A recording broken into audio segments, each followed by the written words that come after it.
Hello friend, welcome to Bright Vision Academy. आज हम बात करेंगे CMA inter group 1 paper number 8 cost accounting. ठीक है भाई, आज हम बात करेंगे कॉस्ट अकाउंटिंग की। और गाइस, ये हमारा पेपर नंबर 8 है। देखिए बहुत ध्यान से, और आपके नॉलेज के लिए बता दूं, this is a complete 100 marks exam. ठीक है, इसमें कोई पार्ट ए पार्ट बी नहीं है। ठीक है गाइस, तो CMA inter group 1 paper number 8 cost accounting. देखिए गाइस, सबसे पहले हम सिलेबस के बारे में डिस्कशन करते हैं कि आखिर हमारा institute of cost and management accountant of India ने हमें क्या सिलेबस दिया है जिसके लिए हमें प्रिपरेशन करनी है, तैयारी करनी है। जैसे मैंने बोला, दिस इज पेपर नंबर 8 और 100 मार्क्स का एग्जाम है। देखिए गाइस, आपका जो ये एग्जाम है, ये जो कॉस्ट अकाउंटिंग का पेपर है, ये 6 स्टडी नोट में डिवाइड करा है इंस्टीट्यूट ने। देखेंगे बहुत ध्यान से, स्टडी नोट्स 1, 2, 3, 4, 5 और 6। ना एवरीबडी फोकस। ये जो शुरू के 4 स्टडी नोट है, 4 स्टडी नोट 1, 2, 3, 4, इन चारों के टोटल वेटेज रखी गई है 40 मार्क्स। ठीक है जी। स्टडी नोट नंबर 5 अलग से स्टडी नोट है, वेटेज है 30 मार्क्स। और again study note number 6 and again 30 marks. यानी हमारा पूरा सिलेबस इस तरह से डिवाइड किया गया है। तो एज यू कैन सी, जो पूरा का पूरा सिलेबस है वो 100 मार्क्स में डिवाइड किया जाता है और 6 स्टडी नोट बनाए गए। नो डाउट हर स्टडी नोट के अंदर 3-3, 4-4 चैप्टर्स है जिसको हम अभी डिस्कस करेंगे। ठीक है गाइस, तो पहला study note 1, study note 2, study note 3, study note number 4, इन चारों की वेटेज मिलाकर आती है 40 मार्क्स आउट ऑफ द 100। ठीक है, and study note number 5 complete अपने आप में स्टडी नोट है जो 30 मार्क्स का है। स्टडी नोट नंबर 6 30 मार्क्स का है। तो टोटल वेटेज मिलाकर हो जाती है हमारे पास 100 मार्क्स। तो guys, this is a 100 marks exam. चलिए, अब हर स्टडी नोट्स में जो चैप्टर्स हैं वो टोटल कितने हैं, हमने उसकी पूरी लिस्ट तैयार की है। तो हम पहले उस लिस्ट के बारे में समझेंगे ताकि हमें पता चल सके कि हमारे सिलेबस में कौन कौन से चैप्टर्स हैं जो हमें कवर अप करने हैं। आई होप मेरी बात यहां तक क्लियर हो गई होगी आप लोगों को। चलिए लेट्स मूव ऑन। अब देखिए chapters name.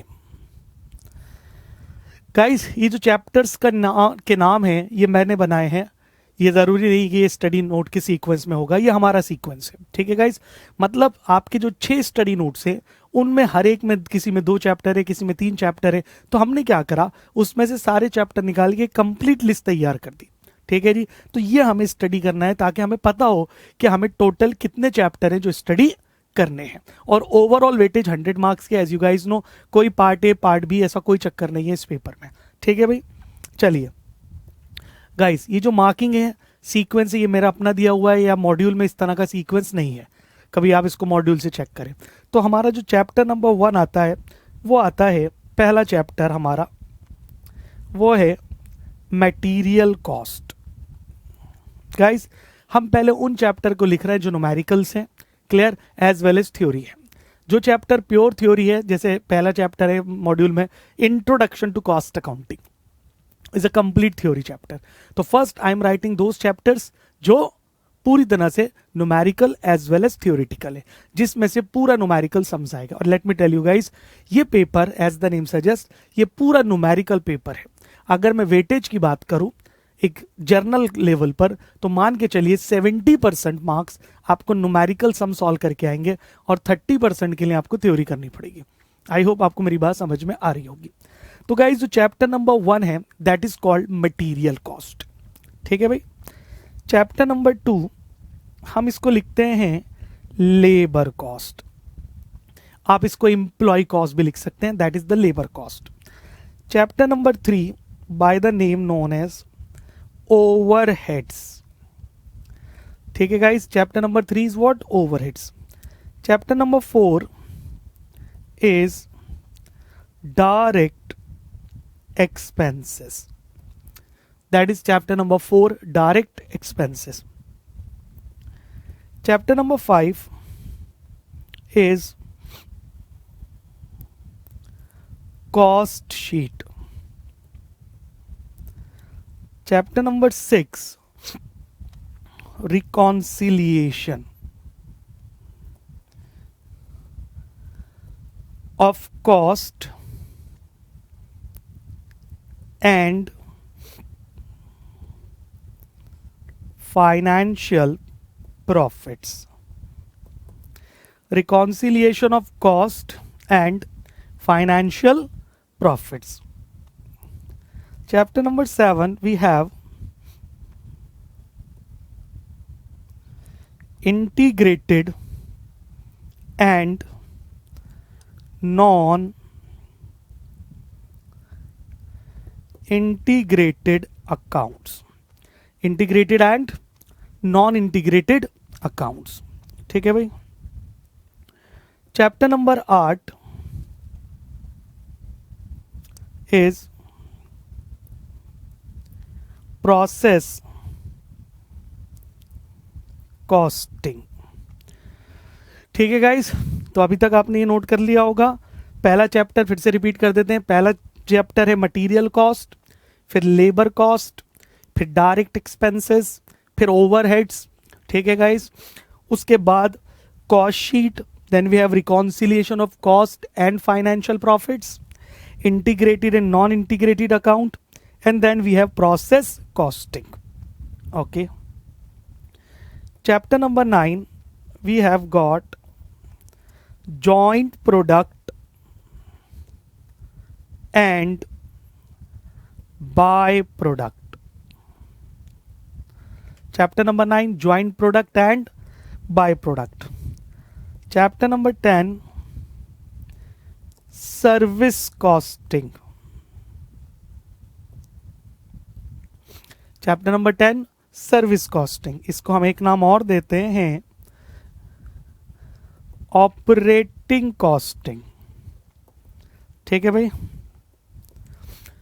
Chapter number 10 service costing, operating costing. Chapter number 11 job costing.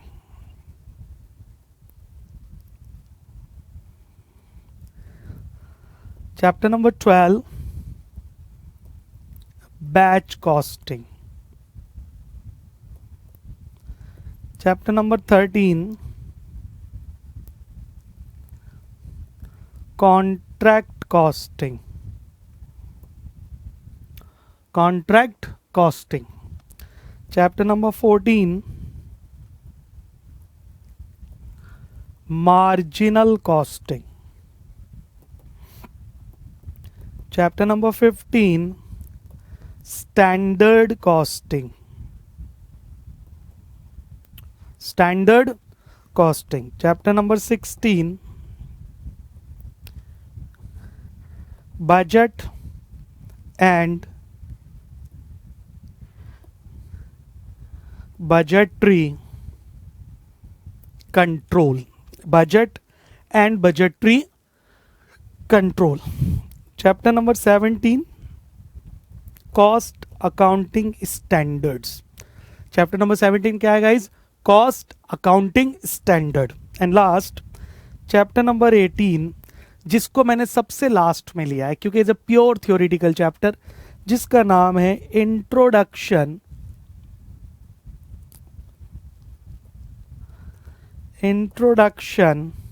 To cost accounting. मतलब इसमें ये बताया गया है कि बेसिकली कॉस्ट अकाउंटिंग क्या होती है. तो that is introduction to cost accounting.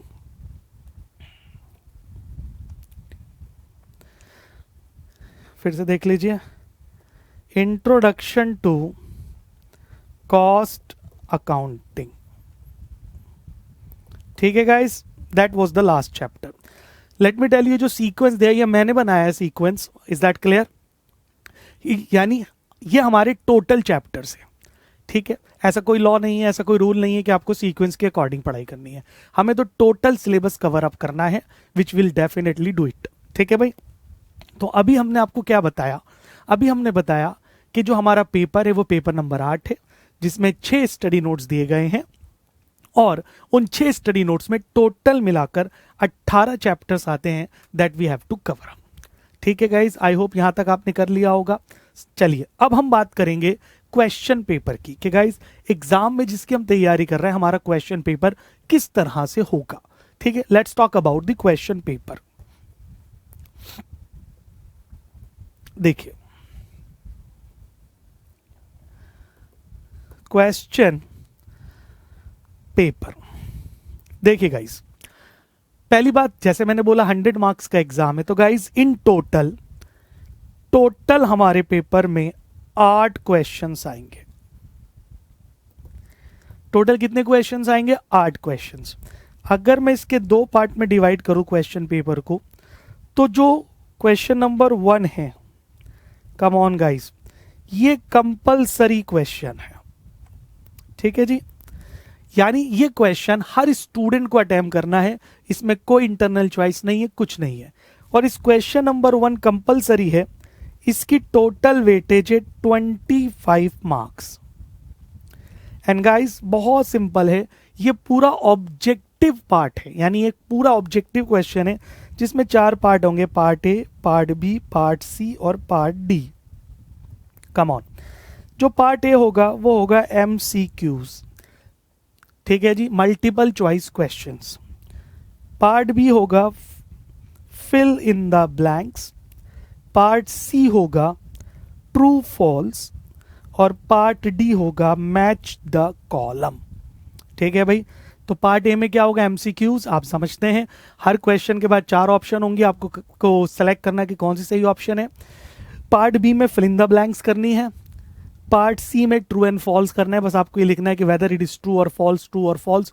और पार्ट डी में आपको कॉलम्स को मैच करना है, मतलब आपको कॉलम ए गिवन होगा, कॉलम बी गिवन होगा, आपको मैच करना है कि भाई कौन सा किससे मैच होता है। ठीक है guys, let me tell you, question number 1 compulsory है, हर स्टूडेंट को ये अटेम्प्ट करना है, और ये 25 मार्क्स का है। जैसे आप लोग जानते हैं, पेपर क्लियर करने के लिए मिनिमम 40 मार्क्स चाहिए, बट एग्रीगेट मिलाकर 50 मार्क्स हमें चाहिए ही चाहिए।